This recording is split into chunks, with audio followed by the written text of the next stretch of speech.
Demokratët vendosin sot për të ardhmen e kryetarit. Mbledhja e Këshillit Kombëtar ku po diskutohen ndryshimet në statutin e partisë pritet ja përgjigje pyetjes që ngren kritikët për shkarkimin e Lulzim Bashës. Fatbardh Kadilli flet për ndryshimet e reja statutore. Prokuroria e Apelit Shkodër bie në rrjetën e vettingut. Besa Nikasani u shkarkua nga Komisioni i Pavarur i Kualifikimit. Prokuroria përlotet para medias dhe deklaron se vendimi nuk është i drejtë.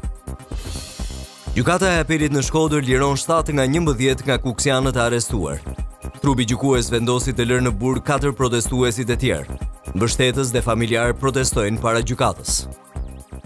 Përshëndetje, ky është edicioni informativ për të gjithë ndjekësit e TV në rrjetet sociale. Ju sjellim disa prej temave të përzgjedhura nga ne dhe informacionet të tjera të ditës. Ato të shkarkohet nga posti kryetari i Partisë Demokratike Lulzim Basha. Pyetja që mundon prej kohësh kritikët e Bashës merr fund me mbledhjen e Këshillit Kombëtar, ku po diskutohen ndryshimet në statutin e partisë. Për Fatbardh Kadilli, ndryshimet e reja statutore garantojnë zgjerimin e demokracisë së brendshme. Demokratët mbledhen në Këshillin Kombëtar ku pritet të votohen ndryshimet në statutin e partisë, ndryshimet të cilat u bën publike vetëm pak orë përpara se sa të mbledhej Këshilli. Çështja më e debatuar mes kritikëve të Lulzim Bashës ka qenë ajo e shkarkimit të kryetarit të partisë, çështje e cila në fakt e kishte zgjidhjen edhe në statutin e vjetër në pikën 4 të nenit 35, ku flitej për kompetencat e kuvendit kombëtar të partisë. Vendos për shkarkimin e kryetarit të partisë, mbi bazën e një mocioni mosbesimi, të miratuar nga më shumë se gjysma e anëtarëve të Këshillit Kombëtar. I njëjti parashikim është përfshirë edhe në ndryshimet e reja statuore, në pikën 4 të nenit 48, nga një analizë ndryshimeve të propozuara nga grupi hartues, Fatbardh Kadilli thot për injun se qëllimi i ndryshimeve të propozuara është garantimi i zgjerimit të demokracisë së brendshme dhe përfshirjen e antarësisë në vendimarrje, ndërsa sa i përket funksionit të kryetarit, Kadilli jep këtë përgjigje. Ka po të njëjtat kompetenca, nuk është prekur asnjë kompetencë, as nuk është shtuar, as nuk është zvogëluar asnjë kompetencë kryetarit të partisë. Këshillit Kombëtar është propozuar të shtohen kompetenca, çfarë forcon, po themi, përveç konsultimit me antarësinë dhe pjesëmarrjen e antarësisë në vendimarrje dhe konsultimin me strukturë, me forumet, me trupat kolegjiale të partisë. Kadilli nuk nguron të thotë se kritikët e Lulzim Bashës të gjitha çështjet e ngritura prej tyre, që nga shkarkimi e deri tek bordet financiare, kanë qenë të zgjidhura në statutin e vjetër, por pse ata kanë lëshuar kritika të forta në drejtim të Lulzim Bashës? Primare është rivaliteti i brendshëm, ky është një vendim personal dhe gjithkush ka drejt vendosi si të doj. Zgjedhja në tjetrit e gjykoj në aspektin politik, jo në aspektin individual. Unë mendoj që ka qenë një oportunitet për të gjithë dhe statuti nuk është një shkop magjik që zgjidh problemet, nuk zgjidh ambicjet, nuk zgjidh pëlqimet ose mospëlqimet për rrugën apo mënyrën se si po drejtohet partia. Ajo është e para femër e drejtësisë që bie në rrjetën e vettingut. Prokuroria e Apelit Shkodër Besa Nikasani mori një goditje të fortë nga Komisioni i Pavarur i Kualifikimit, i cili vendosi shkarkimin e saj me arsyetimin se nuk justifikonte burimin e pasurisë. Prokuroria përlotet para mediave duke konsideruar të padrejtë vendimin. Trupa gjykuese vendosi shkarkimin nga detyra të subjektit të rivlerësimit, zonjën Besa Nikasani, prokurore në Prokurorinë e Apelit Shkodër. Vendimin e Komisionit të Vettingut, prokurore e Apelit të Shkodrës Besa Nikasani e priti me duar trokitje dhe me këtë lutje.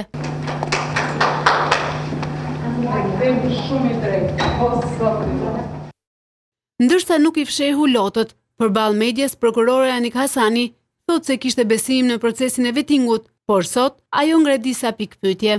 Nëse unë kam pasurit pa justifikuar, nga e mora unë pasurin kurse kam shkel një herë vetë me ligjin. E bindur për pastërtinë e figurës së saj, prokuroreja Besa Nikasani tha se kjo ka qenë arsyeja që ka kandiduar për KLP-n. Këtu me shku te Zoti në 100 vjet unë kurse nuk jam e korruptuar, as kam pastërtinë e figurës kurse kam shkel. Prokuroreja e Apelit të Shkodrës lajmëron se do të apelojë vendimin, duke mos përjashtuar as dërgimin e çështjes në Strasburg. Unë do ndjek rrugën ligjore. Do e apeloj vendimin, as diskutohet, sepse është e drejta ime. Nga shqyrtimi i Komisionit të Pavarur të Kualifikimit, rezultoi se prokuroreja e Shkodrës nuk justifikonte burimin e ligjshëm të 2 apartamenteve në Tiranë dhe Lezhë dhe 1 automjeti.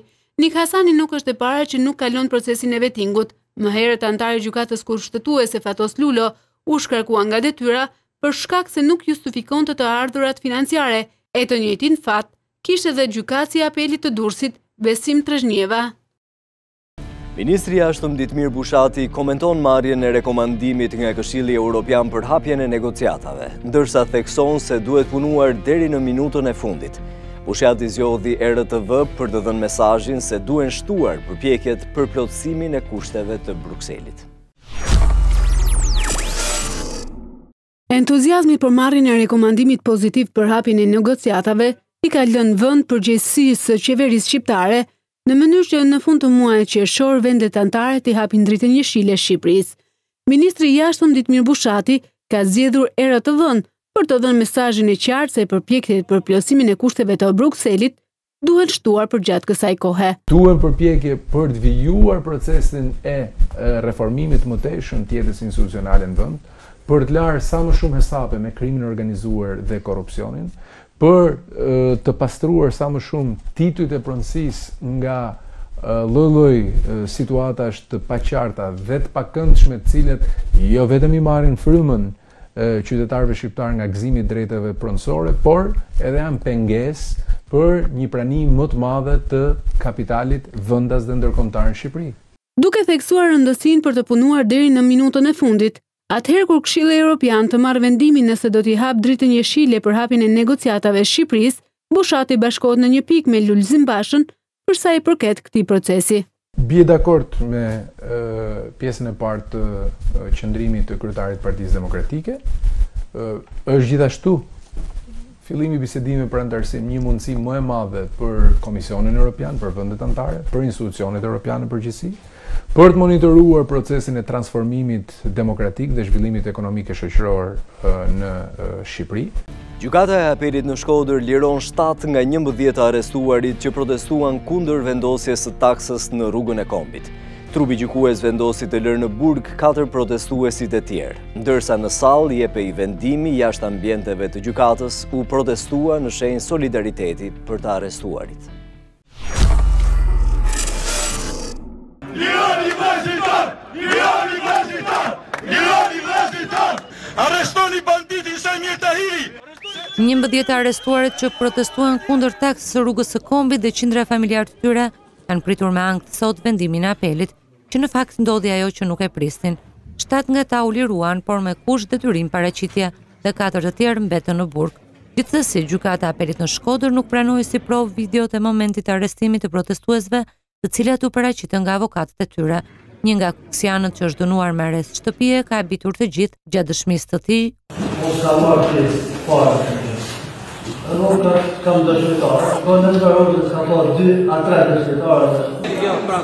Ndaluarit kanë guxuar në sallë të bëjnë edhe këtë gest simbolik.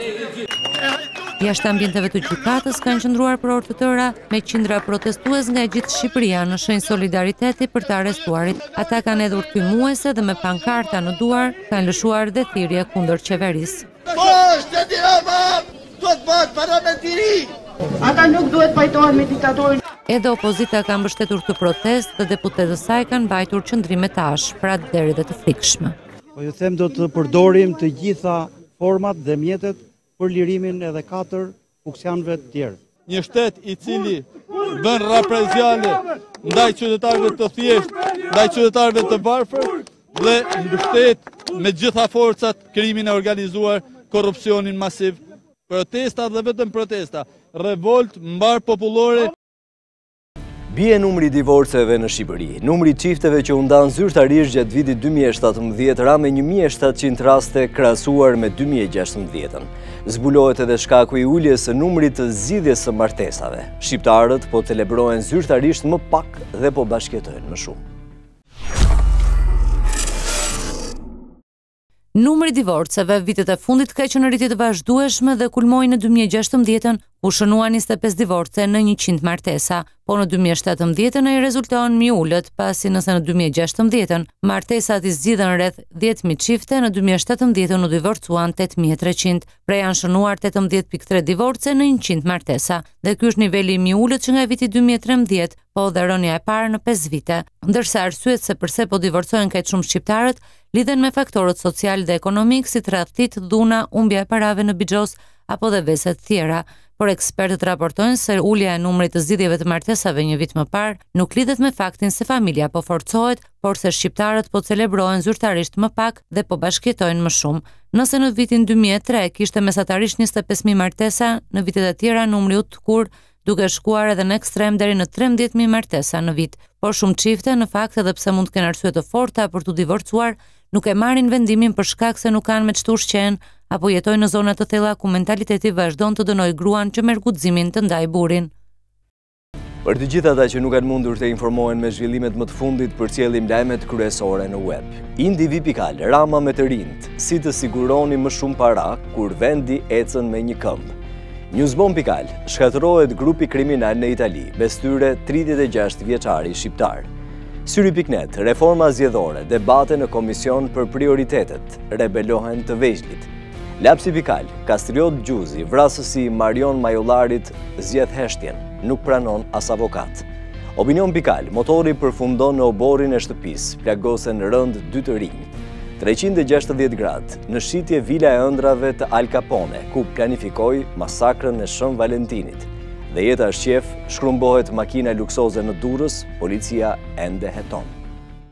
Yjet e ekranit gjithmonë i shohim njerëz të fortë, të cilët kanë bërë gjithçka për të patur sukses, por shumë prej tyre kanë zgjedhur jo vetëm karrierën. Në kulmin e suksesit, shumë persona publik kanë zgjedhur të bëhen prindër dhe madje në moshë shumë të re.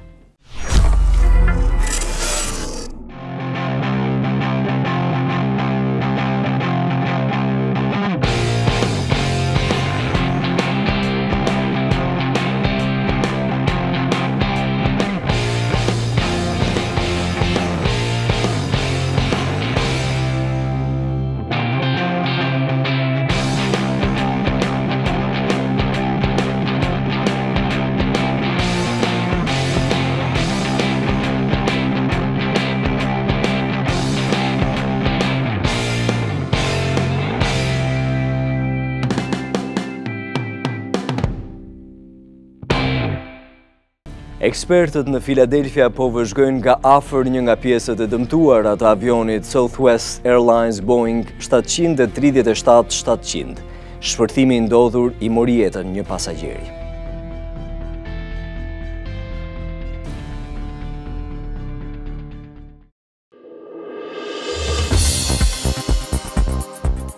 Demokratët vendosin sot për të ardhmen e kryetarit. Mbledhja e Këshillit Kombëtar, ku po diskutohen ndryshimet në statutin e partisë, pritet t'ia përgjigje pyetjes që ngren kritikët për shkarkimin e Lulzim Bashës. Patbardh Kadilli flet për ndryshimet e reja statutore. Prokuroria e Apelit Shkodër bie në rrjetën e vettingut. Besa Nikasani u shkarkua nga Komisioni i Pavarur i Kualifikimit. Prokuroria përlotet para medias dhe deklaron se vendimi nuk është i drejtë. Gjykata e Apelit në Shkodër liron 7 nga 11 nga kuksianët e arrestuar. Trupi gjykues vendosi të lërë në burg 4 protestuesit e tjerë. Mbështetës dhe familjar protestojnë para gjykatës. Ky ishte edicioni informativ për ndjekësit e TV në rrjetet sociale. Ju falenderojmë për vëmendjen.